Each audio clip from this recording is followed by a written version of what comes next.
गौतम गंभीर का आपने इंटरव्यू सुना होगा तो ज़्यादातर इंटरव्यू में गौतम गंभीर क्रेडिट पे बात करते हैं कि किस खिलाड़ी को क्रेडिट मिला, किसको नहीं मिला, कैप्टन को क्यों क्रेडिट दी जाती है, हर चीज़ में कैप्टन को ही क्रेडिट क्यों दी जाती है, क्यों दूसरे प्लेयर को क्रेडिट नहीं दी जाती है।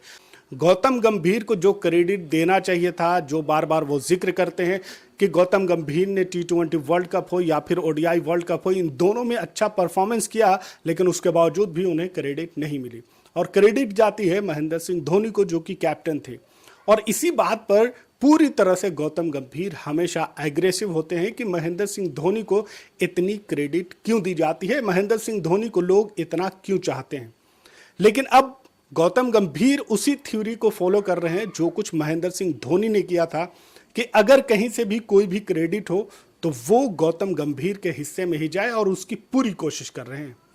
आपने देखा होगा कि जब महेंद्र सिंह धोनी टीम इंडिया के कैप्टन बने थे तो उस वक्त आपके पास सीनियर खिलाड़ी भी थे और नए खिलाड़ी भी उस वक्त आ रहे थे, लेकिन सीनियर खिलाड़ी जो थे वो अपने आखिरी दौर में खेल रहे थे और उनके पास कुछ ही मैचेस या फिर सीरीज बची हुई थी। लेकिन कुछ ऐसे खिलाड़ी थे जो वहां पर जिनके अंदर पोटेंशियल था, जो और ज्यादा लंबा खेल सकते थे, लेकिन सीनियरिटी की वजह से उन्हें वहां पर रिमूव कर दिया गया। और इसी वजह से आपने सीनियर खिलाड़ियों के कई इंटरव्यू भी ऐसे सुने होंगे जिसमें आप ने महेंद्र सिंह धोनी और उस खिलाड़ी के बीच तकरार की खबर आती रही थी।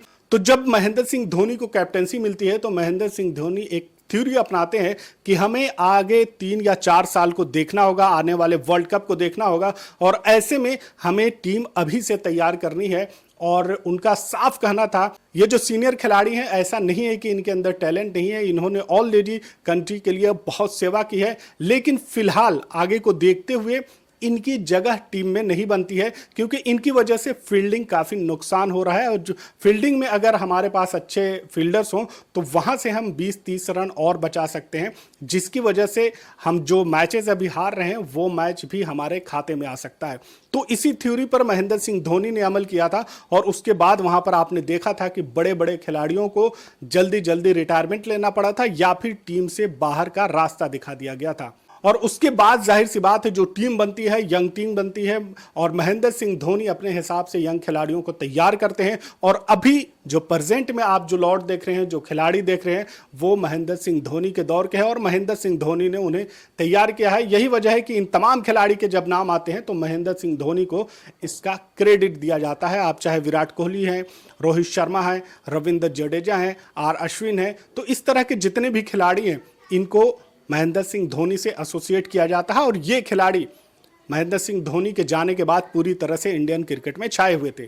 लेकिन अब जब गौतम गंभीर आए हैं तो गौतम गंभीर जो कि उस वक्त सीनियर हो चुके थे और वो एक टाइम पर इंडियन टीम के कैप्टन के दावेदार थे। महेंद्र सिंह धोनी कैप्टन थे और गौतम गंभीर वाइस कैप्टन हुआ करते थे। गौतम गंभीर का ऑब्जेक्शन एक ये भी है कि जब महेंद्र सिंह धोनी कैप्टन थे और कैप्टनसी से जब रिजाइन दिया तो उसके बाद वाइस कैप्टन यानी गौतम गंभीर को कैप्टन बनाना चाहिए था, लेकिन वहां पर विराट कोहली को बना दिया गया।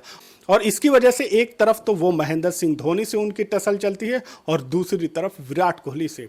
गौतम गंभीर हेड कोच बनते हैं तो वहां पर वही फॉर्मूला अपनाते हैं, और जिस फॉर्मूले पे सीनियर खिलाड़ियों ने ऑब्जेक्शन उठाया था, जिस फॉर्मूले पे गौतम गंभीर को खुद भी ऑब्जेक्शन था, अब उसी फॉर्मूले पे चल रहे हैं कि महेंद्र सिंह धोनी के जरिए बनाए गए जितने भी खिलाड़ी हैं या जो भी सीनियर खिलाड़ी हैं उनको टीम से हटाया जाए। और अब गौतम गंभीर अपनी एक नई टीम बनाना चाह रहे हैं, और जब गौतम गंभीर यंग खिलाड़ियों को मौका देंगे, यंग खिलाड़ियों को टीम में लाएंगे, तो जाहिर सी बात है उसके बाद जो भी क्रेडिट दिया जाएगा, जो भी टीम जहां भी जिस तरह भी जैसे भी परफॉर्म करेगी, वर्ल्ड कप जीतेगी या फिर टेस्ट सीरीज जीतेगी, ODI सीरीज जीते या फिर चैंपियंस ट्रॉफी जीते, तो उसमें हेड कोच गौतम गंभीर को उसका फुल क्रेडिट दिया जाएगा। क्योंकि जो अभी खिलाड़ी हैं वो बिल्कुल यंग हैं, नए खिलाड़ी हैं और इनका इंटरनेशनल क्रिकेट में उस तरह की परफॉर्मेंस नहीं है, उस तरह का नाम नहीं है, अभी उन्होंने अपने आप को इंटरनेशनल क्रिकेट में उतना साबित नहीं किया है। तो जाहिर सी बात है गौतम गंभीर इन तमाम को अच्छी तरह से लीड करके वो तमाम क्रेडिट ना चाहते हुए भी उनकी तरफ से जोड़ा जाएगा। और एक तरफ तो सिचुएशन ये पैदा कर दी गई है कि सीनियर खिलाड़ी लगातार रिटायरमेंट ले रहे हैं। अब चाहे आप आर अश्विन की बात करें, जो सीरीज के दौरान ही उन्होंने रिटायरमेंट ले लिया, लेकिन ऐसी क्या वजह बना दी गई, ऐसी क्या सिचुएशन बना दी गई कि उन्हें रिटायरमेंट लेना पड़ा। उसके बाद रोहित शर्मा रिटायरमेंट लेते हैं और उसके बाद विराट कोहली भी टेस्ट क्रिकेट से रिटायरमेंट ले लेते हैं। अभी आपके पास सीनियर खिलाड़ियों में मोहम्मद शमी, जसप्रीत बुमराह और जडेजा बचे हुए हैं। मोहम्मद शमी ऑलरेडी इंजरी के बाद उस तरह से परफॉर्म नहीं कर पाए हैं, तो उनकी जगह टीम में उस तरह से नहीं बन पा रही है। यही वजह है कि इंग्लैंड दौरे पर भी उनको नहीं ले जाएगा। लेकिन जसप्रीत बुमराह और रविंद्र जडेजा का रिप्लेसमेंट अभी टीम इंडिया को नहीं मिल पाया है, जिसकी वजह से उनकी जगह टीम में बनी हुई है। लेकिन आने वाले दौर में आप देखेंगे कि रविंद्र जडेजा और जसप्रीत बुमराह को भी जल्द टीम से छुट्टी मिल जाएगी, क्योंकि नहीं, यंग प्लेयर को तैयार करने और यंग प्लेयर को मौका देने की जो होड़ लगी हुई है, जो इनिशिएटिव चला है, तो उसके बाद से इन दोनों खिलाड़ियों की अगर परफॉर्मेंस गिरती है तो उसके बाद से इनकी भी छुट्टी हो जाएगी। तो एक चीज जो कि उस टाइम पे भी हुई थी कि जो वाइस कैप्टन था उसे कैप्टन नहीं बनाया गया, तो इस मर्तबा भी यही हुआ। जसप्रीत बुमराह कैप्टन के मजबूत दावेदार थे और उनकी ख्वाहिश भी थी कि वो कम से कम टेस्ट में तो कैप्टनसी कर ही सकते हैं और उनको एक सीरीज में या 2 सीरीज में या 3 सीरीज में कैप्टनसी देनी चाहिए। बॉर्डर गावस्कर ट्रॉफी में वो कैप्टनसी कर चुके हैं और अच्छा परफॉर्मेंस भी वहां पर था। लेकिन जब रोहित शर्मा रिटायरमेंट ले लेते हैं तो उसके बाद वाइस कैप्टन को कैप्टन नहीं बनाया जाता है। जसप्रीत बुमराह इंग्लैंड दौरे के लिए न तो कैप्टन है और ना ही वाइस कैप्टन है, बल्कि दोनों चेंज हो चुके हैं और कैप्टन शुभमन गिल को बनाया गया है, वाइस कैप्टन ऋषभ पंत को बना दिया गया है। जबकि T20 में सूर्य कुमार यादव और ODI में रोहित शर्मा टीम इंडिया की कैप्टनसी करते हुए नजर आएंगे। जसप्रीत बुमराह को अगर कैप्टन नहीं बनाया गया तो उसका रीजन ये बताया गया है कि फ्यूचर में देखते हुए ये फैसला लिया गया है। किसी खिलाड़ी को सिर्फ 2 या 3 सीरीज के लिए कैप्टन नहीं बनाना है, लॉन्ग टर्म के लिए अब BCCI सोच रही है और लॉन्ग टर्म के लिए ही कैप्टन बनाया जाएगा। यही वजह है कि जसप्रीत बुमराह को यहाँ पर प्रीफर नहीं किया गया। जसप्रीत बुमराह आप जानते हैं कि इंजरी की वजह से बहुत सारे मैचेस नहीं खेलते हैं। इसके अलावा जो उनका वर्कलोड है उसको भी जहन में रखते हुए वहाँ पर जसप्रीत बुमराह को कैप्टन नहीं बनाया गया और इस मर्तबा तो कैप्टन छोड़िए वाइस कैप्टन भी नहीं बनाया गया है। इंग्लैंड दौरे में बहुत सारे ऐसे खिलाड़ी थे जिनका सिलेक्शन भी नहीं हुआ, जिस पे काफ़ी सवाल भी उठे, जिसमें सुरेश अय्यर को मौका नहीं दिया गया, उनको कंसीडर ही नहीं किया गया। इसके अलावा सरफराज खान जो 3 सीरीज में मौका दिया गया था, 2 सीरीज में वो खेले थे और 1 सीरीज जो कि ऑस्ट्रेलिया में हुई थी तो वहाँ पर उन्हें बेंच पर ही बैठाया गया था, एक भी मैच में मौका नहीं मिला था। लेकिन उसके बाद उन्हें इंग्लैंड टूर में पूरी तरह से टीम से ही बाहर कर दिया गया और इससे यह लगता है कि सरफराज खान गौतम गंभीर के फ्यूचर प्लान का हिस्सा नहीं है। वरना एक यंग खिलाड़ी जो डोमेस्टिक में शानदार प्रदर्शन करता है, शानदार उसकी फॉर्म होती है। सरफराज खान ने इंग्लैंड के खिलाफ अपना डेब्यू किया, उसके बाद न्यूजीलैंड सीरीज में खेला जिसमें 371 रन बनाए हैं, 1 सेंचुरी और 3 हाफ सेंचुरी भी है।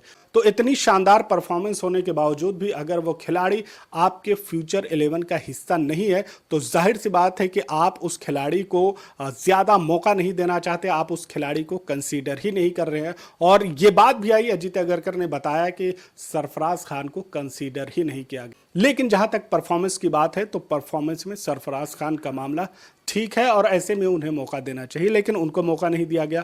तो अब कुल मिला जुलाकर सीनियर खिलाड़ियों में जसप्रीत बुमराह और जडेजा बचे हुए हैं और ये टेस्ट में ये दोनों खिलाड़ी कब तक टिके रहते हैं यह आने वाले वक्त में पता चलेगा।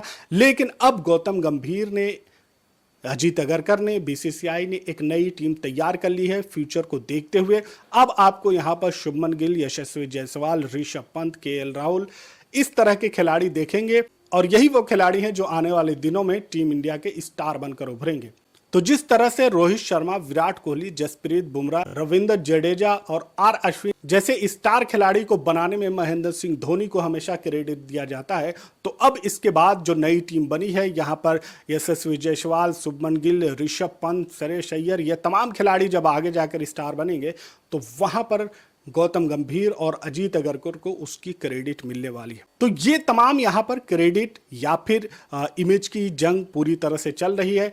ये एक नया दौर है टीम इंडिया में और इसको चेंज किया जा रहा है। बहुत सारे खिलाड़ी को जो रिटायरमेंट हो रहा है तो इस पे फैंस नाराज भी हैं कि विराट कोहली जैसा खिलाड़ी अभी पूरी तरह से फिट था, उस पर जोर नहीं देना चाहिए था और उसको फोर्सफुली उसको रिटायरमेंट नहीं करवाना चाहिए था। लेकिन ये तमाम चीज़ें हुई, आर अश्विन ने रिटायरमेंट ले लिया। उस पर भी काफ़ी सवाल उठे कि अचानक से बीच सीरीज में ही वो रिटायरमेंट क्यों ले लेते हैं। आखिर क्या वजह थी कि आर अश्विन को वहां पर रिटायरमेंट लेना पड़ा। उसके बाद रोहित शर्मा जो कि इंग्लैंड टूर के लिए पूरी तरह से तैयार थे और उनका कहना था कि इंग्लैंड टूर में वो कैप्टनसी करने के लिए पूरी तरह से तैयार हैं, उनकी प्लानिंग भी उसके लिए हो चुकी थी, लेकिन अचानक उनको भी रिटायरमेंट लेना पड़ता है। तो ये तमाम चीज़ें एक तरफ चल रही हैं, सीनियर खिलाड़ियों को धीरे धीरे उनकी छटनी की जा रही है, बाहर का रास्ता दिखाया जा रहा है, नए खिलाड़ियों को मौका दिया जा रहा है, लेकिन नए खिलाड़ियों में भी सिलेक्टेड खिलाड़ी को मौका दिया जा रहा है। वरना अगर परफॉर्मेंस की बेस पे देखें तो श्रेयस अय्यर ने डोमेस्टिक में भी शानदार प्रदर्शन किया था। इसके अलावा चैंपियंस ट्रॉफी हो या फिर आईपीएल में हो तो उनकी फॉर्म जो है, उनका जो फॉर्म है वो पूरी तरह से अभी बरकरार है। और दूसरी तरफ सरफराज खान का डोमेस्टिक भी बहुत शानदार रहा था। तो उसको देखते हुए परफॉर्मेंस के बेस पे इन दोनों खिलाड़ियों को मौका देना चाहिए था, लेकिन इन दोनों को मौका नहीं दिया गया और फिलहाल अभी टीम में इनकी जगह नहीं बनती है, ये कह दिया गया। तो फिर सवाल यहां पर यह उठता है कि क्या उस वक्त महेंद्र सिंह धोनी ने गलत किया था कि सीनियर खिलाड़ियों को वहां पर हटाया और नए खिलाड़ियों को मौका दिया, या फिर इस वक्त गौतम गंभीर गलत कर रहे हैं कि सीनियर खिलाड़ियों को जल्दी जल्दी यहाँ से रिटायरमेंट लेना पड़ रहा है, यंग खिलाड़ियों को मौका दे रहे हैं और पूरी तरह से टीम को वो अपने हिसाब से चलाने की कोशिश कर रहे हैं। या फिर महेंद्र सिंह धोनी ने उस वक्त सही किया था जिसकी वजह से टीम इंडिया को आगे आने वाले सालों में उसका ज़बरदस्त रिजल्ट मिला और जिसकी वजह से team India T20 world cup जीतती है, ODI वर्ल्ड कप जीतती है और चैंपियंस ट्रॉफी भी जीतती है। और उसके बाद जब महेंद्र सिंह धोनी रिटायरमेंट ले लेते हैं तो महेंद्र सिंह धोनी के जरिया बनाए गए, बैकअप किए गए जो खिलाड़ी हैं, रोहित शर्मा है, विराट कोहली हैं, जडेजा हैं, जसप्रीत बुमराह है, ये खिलाड़ी भी आगे चलकर 2 ट्रॉफी इनके नाम आ जाती है और चैंपियंस ट्रॉफी जीतते हैं, T20 वर्ल्ड कप जीतते हैं और world cup ODI world cup में भी फाइनल तक पहुंचने में कामयाब रहते हैं। तो ये है महेंद्र सिंह धोनी का दौर जहां पर 3 ट्रॉफी मिली और उसके बाद उनके जरिया बनाए गए जो नए खिलाड़ी थे 2 ट्रॉफी वो लेकर आते हैं। लेकिन अब यहां पर गौतम गंभीर हेड कोच हैं और अब वो चाहते हैं कि नए खिलाड़ी फ्यूचर प्लान के हिसाब से चलें और उसके बाद फिर अलग से वो जब ट्रॉफी लाएंगे तो वहां पर अब महेंद्र सिंह धोनी का नाम जो चल रहा है कि इनको तैयार किया है, तो ये खिलाड़ी अब गौतम गंभीर, अजीत अगरकर के नाम से जाने जाएंगे। अब फैसला आपको करना है कि महेंद्र सिंह धोनी ने जो उस दौर में जो चेंजेस किए थे और सीनियर खिलाड़ियों को हटाकर नए खिलाड़ियों को मौका दिया गया था, उस वक्त भी काफ़ी तकलीफ हुई थी, काफ़ी ऑब्जेक्शन उठे थे और उन पर भी काफ़ी सवालिया निशान उठाए गए थे कि वो सीनियर खिलाड़ियों को हटाकर अपना क्रेडिट लेना चाहते हैं और जूनियर खिलाड़ियों को मौका देना चाहते हैं। लेकिन जो कुछ वहाँ पर चेंजेस महेंद्र सिंह धोनी ने किए थे तो उसका रिजल्ट भी मिला। लेकिन अब गौतम गंभीर जो चेंजेस कर रहे हैं, अजीत अगरकर जो चेंजेस कर रहे हैं, तो क्या ये गलत है या फिर फ्यूचर में इसका बहुत ही बेहतरीन रिजल्ट आने वाला है? ये इनिशिएटिव गलत है? क्या इस इनिशिएटिव से आने वाले दिनों में टीम इंडिया और मजबूत होने वाली है या फिर टीम इंडिया की परफॉर्मेंस पर इसका असर पड़ने वाला है? ये टीम जब शानदार प्रदर्शन करेगी तो उसका क्रेडिट किसे जाएगा? कैप्टन को, कोच को या फिर सेलेक्टर को? इस पूरे मुद्दे पर आपकी क्या राय है कमेंट में जरूर बताएं। चैनल पर नए हैं तो इसे सब्सक्राइब कर लें और बेल आइकन जरूर दबा लें ताकि हर वीडियो आप तक सबसे पहले पहुंच सके। मिलते हैं अगले वीडियो में, तब तक के लिए आप अपना ख्याल रखें। Thanks for watching.